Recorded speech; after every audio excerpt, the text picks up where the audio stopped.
This feels quintessential American muscle. Honestly, like, I get on it, and the way it's shaped, the way the lines are, it feels like modern American muscle. Like it only does a little bit of steroids and it only gets a little bit mad at its wife? No, this does a lot of steroids and gets very mad at its wife. There's so much it's an old soul, you know? It is an old soul, you nailed it! A little bit more sophisticated. This is for the adult, and this is for the, perpetual toddler, basically. And if you've done it right, you are both simultaneously or sometimes just one or the other. Okay.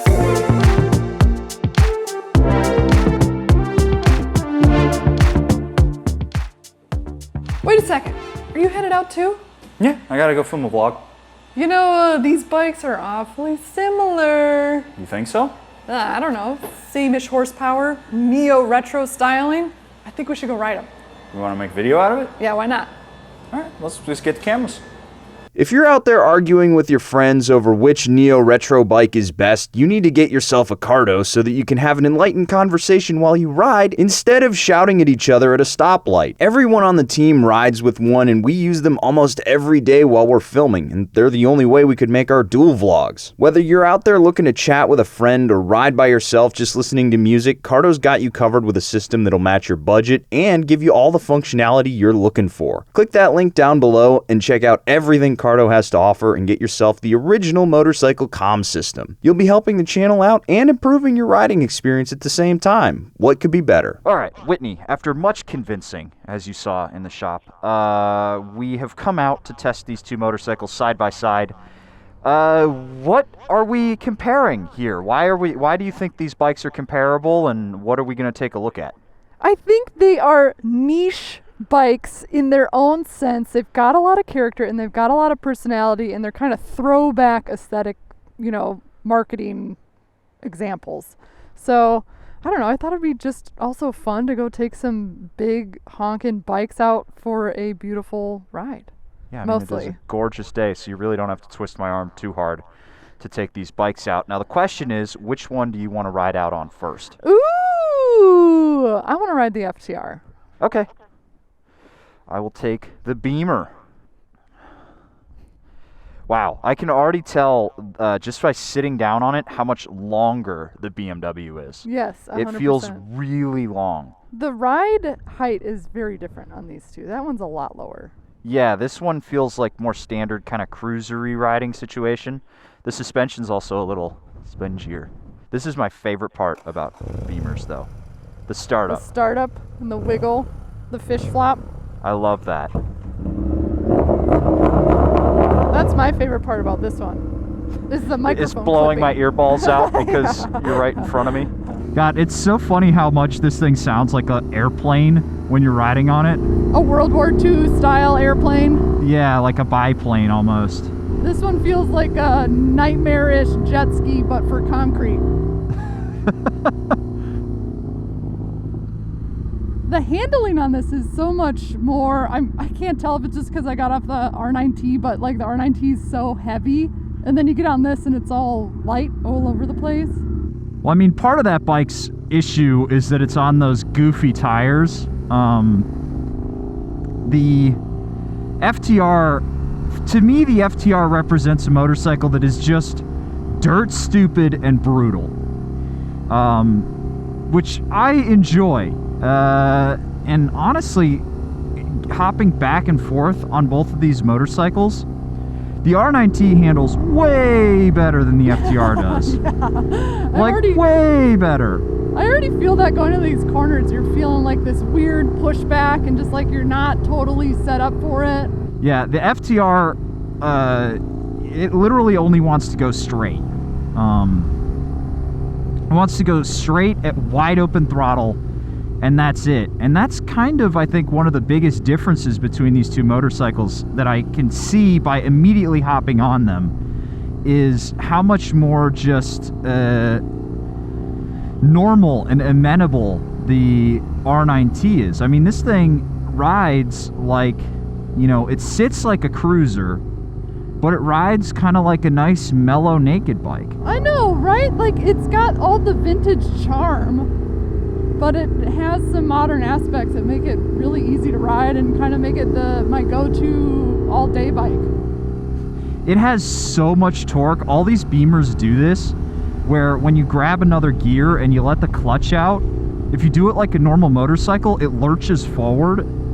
Like here, guys, check this out. You can see the twist right there as I grabbed a gear down, but if I grab a gear up, it's this big lurch as everything grabs and goes into place, and then again going down, the whole bike and just twists to the right. It has a lot of character in that sense. It does not feel good revving this bike out at all. Not gonna lie. No, it's definitely weird and flat. Like honestly, it feels a little asthmatic as I'm trying to rev it out. Let me drop back a little bit, wind it through a couple of gears. Oh, good grief! That just like smack from the clutch every time I go. I'm gonna pass you here on the left.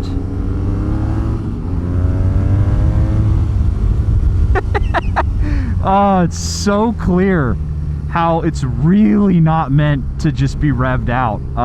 It's just such a cruisery engine. Yes, there's a cruiser boy part of my psyche that comes out and just likes hunkering down and going on a highway cruise. What are the figures on this motorcycle? Do you know them off the top of your head? What am I, spite? It's got 110 horsepower and I believe 84 foot-pounds of torque. Wow, that's actually really close to the FTR. So the FTR is 120 horsepower and 85 foot-pounds of torque. And that FTR weighs in at 517 pounds. Do you know what this guy weighs? I don't know the weight, but it's around 500. It's about 500 pounds. Yeah, that's kind of what I was thinking.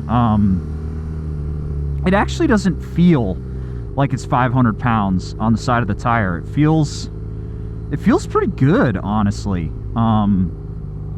It's shockingly so, given how long it feels. Because again, the FTR feels like it's meant to be ridden like a supermoto. And both of these motorcycles have really long wheelbases, but this just feels infinitely longer than the FTR. What makes it feel like a supermoto to you? Like what gives you that vibe? The stance that you're meant to be sitting on. You're meant to okay. sit as far forward and sit like this on that bike. Pseudo dirt bikey, like you're kind of up, you're high on a bleacher sort of bench. Yeah. Elbows out. Yeah, you're meant to basically be on top of the front wheel, and pushing down on it with your weight, which helps keep that front wheel down. Because man, is that a raucous, rev-happy engine in there. Whereas this is not rev-happy at all.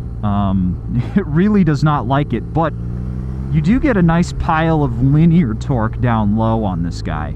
And that's one thing that all of these Boxers do. Even the Boxer in the GS 1250 that I rode in Utah felt like this, where it had, a big smack of torque, and then as you revved it out, it just felt more and more unhappy.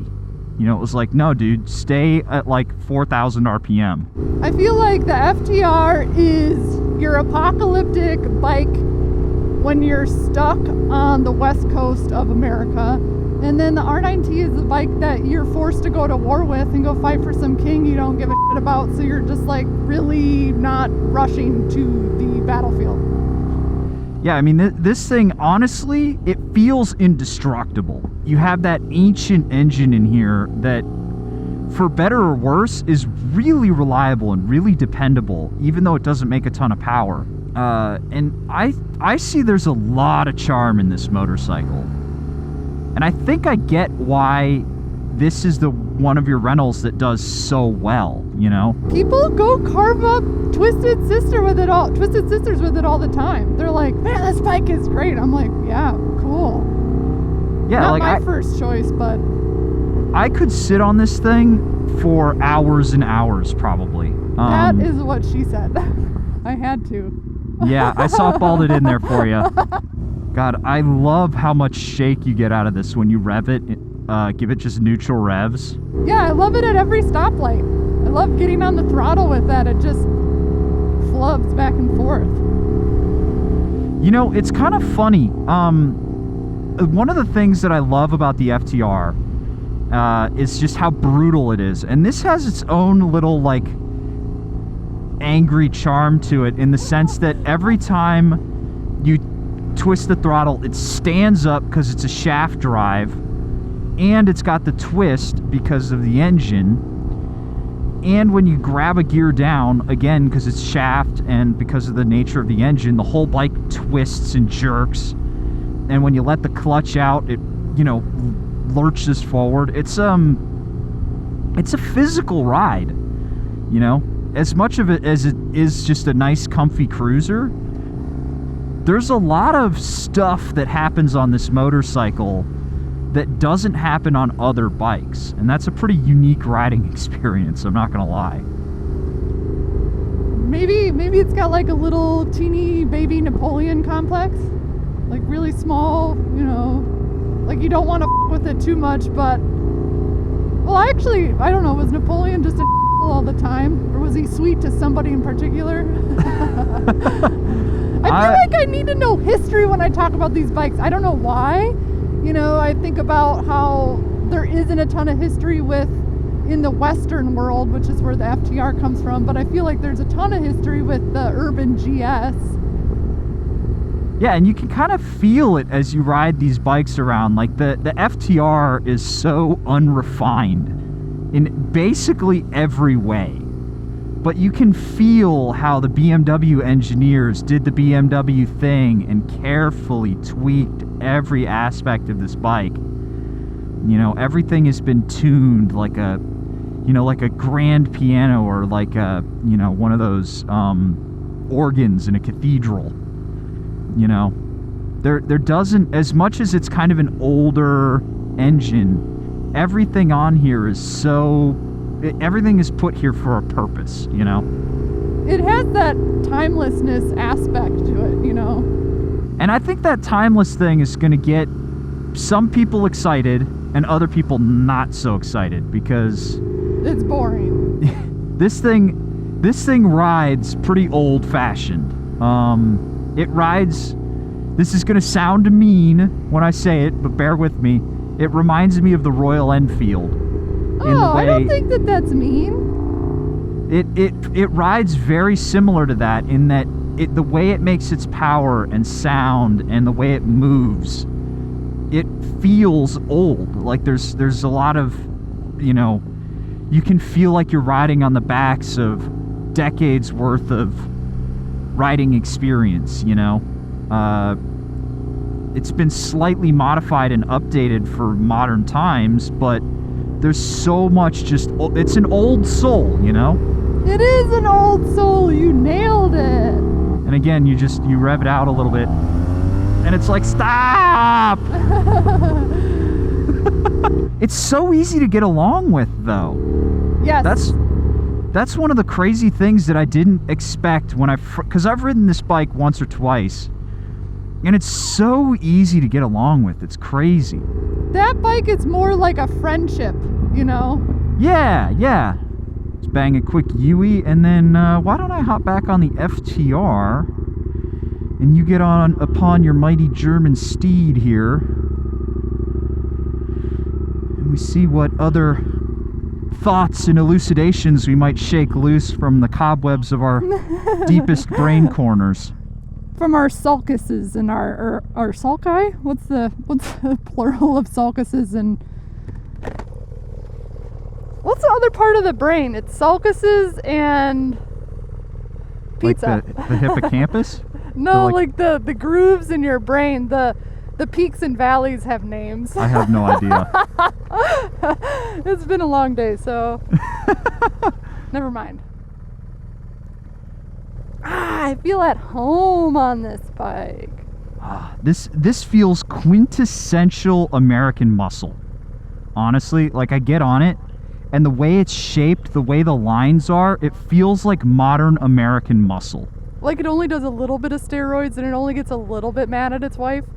No, this does a lot of steroids and gets very mad at its wife. Oh, okay. So that's a bike you gotta call the cops on. Oh yeah. Yeah, no, my boner dies when I hear the exhaust.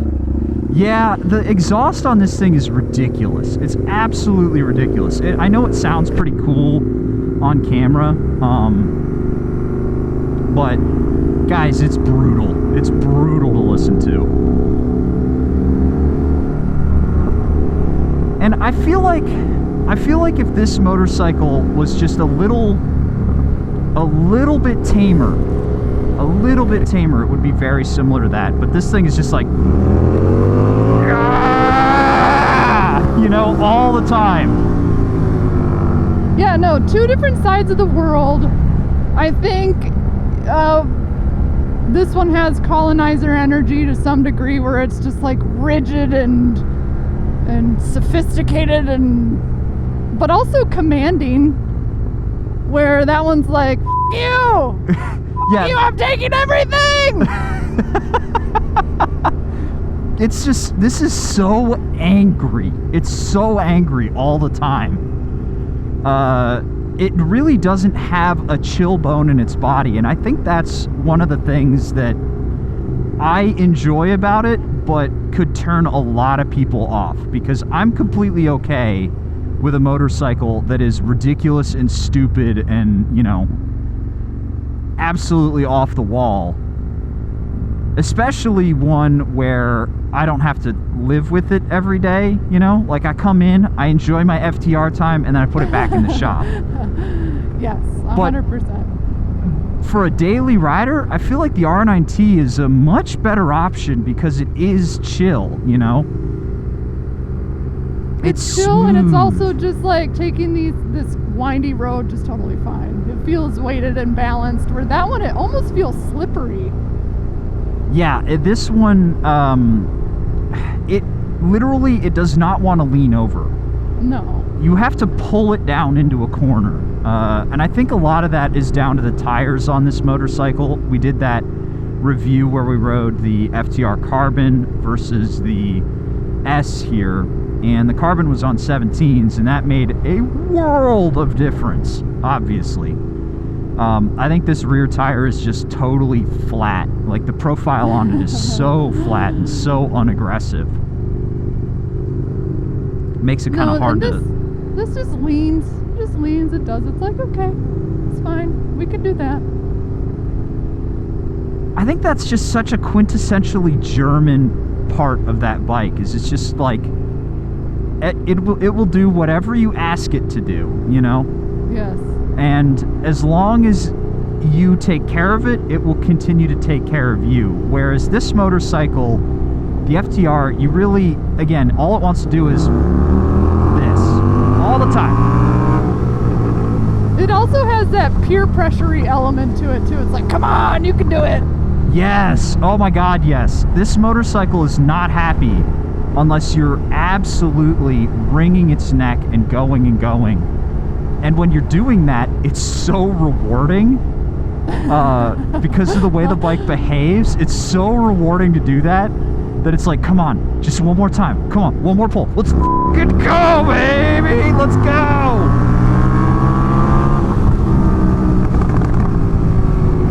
You know, it is just so angry all the time, and riding it like an asshole is really rewarding. Are you saying peer pressuring's rewarding? Yeah, for the peer pressure not for the peer pressure E.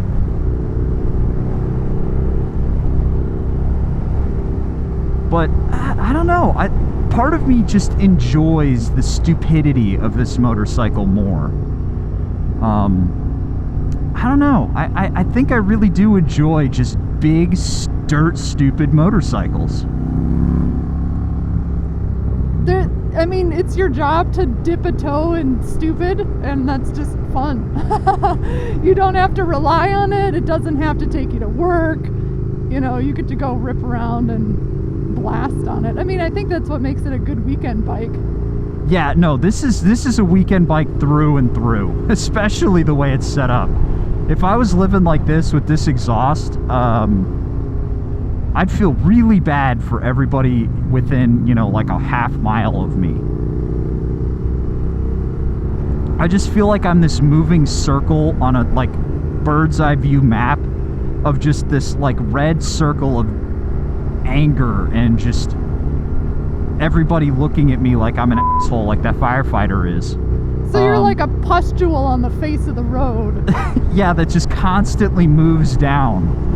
Whereas that, it's like you're just totally chill, it's calm, you almost go unnoticed, you know? So I guess that's the two ends, right? Do you want something that's chill, or do you want something that's really not? Do you want a lap dog that's not annoying, one of those lap dogs that's just a companion, or do you want a guard dog? Yeah. So as we pull into this spot here to kind of wrap up our thoughts, what do you think about these two bikes back to back? Oh, like I said, that one is the end of the world jet ski that just chomps on cement like it's no one's business. And then mine's the one where you kind of feel a little bit more buttoned up for war. I don't know, it's almost like this strange timeline. I do feel like they're just on the same coin, just different sides of it. I'm not sure if I really feel like they're super, like I get the through line, right? They're both these kind of big twin, making the same kind of power, long wheelbase, old school styled motorcycles, but the attitude is just so different between these motorcycles, you know? There's a gentlemanly quality about the BMW, which I think pretty much all BMWs have that gentleman, elder statesman quality, right? Are we projecting that onto them because of our biases of... Like the BMW walks around like this, you know? He's got his hand in his pocket like Napoleon. Yeah. The FTR walks around like this because it's got like a 14-inch dick in between, and every time it gets hard, it passes out.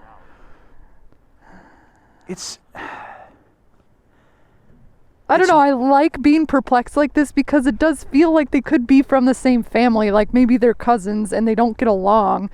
But I don't know, you know, different parts of the country. This is like New England and that's West Coast or maybe the desert. This definitely has a desert vibe. Yeah, that has it's do got a bunch like, of acid and hop on it and don't look back. Like, I feel like the person who rides this might also have a dune buggy. Ooh, all right. And the person who rides this probably also has another BMW in the garage. Oh, okay. A little bit more sophisticated. This is for the adult, and this is for the, you know, perpetual toddler, basically. And if you've done it right, you are both simultaneously or sometimes just one or the other. Well, guys, if you want to win that Indian right there, you got to click the links down below, go to yammynoob.co. You still got like a month to get entered to win this, so you got plenty of time. And if you want to ride around on Whitney's R9T, yeah, that's right. You can hit me up. You can actually rent it because it's gotten like, what do you think? Like 15,000 miles worth of renter miles on it? Oh, probably, yeah. Without a doubt. So you can actually make this comparison yourself and see if we were talking out our butts the whole time.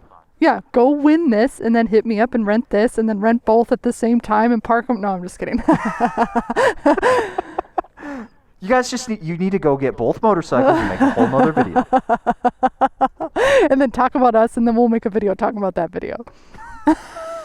I think we got to end this before we continue rambling. Bye, guys. Bye. Keep watching Yammy Noob.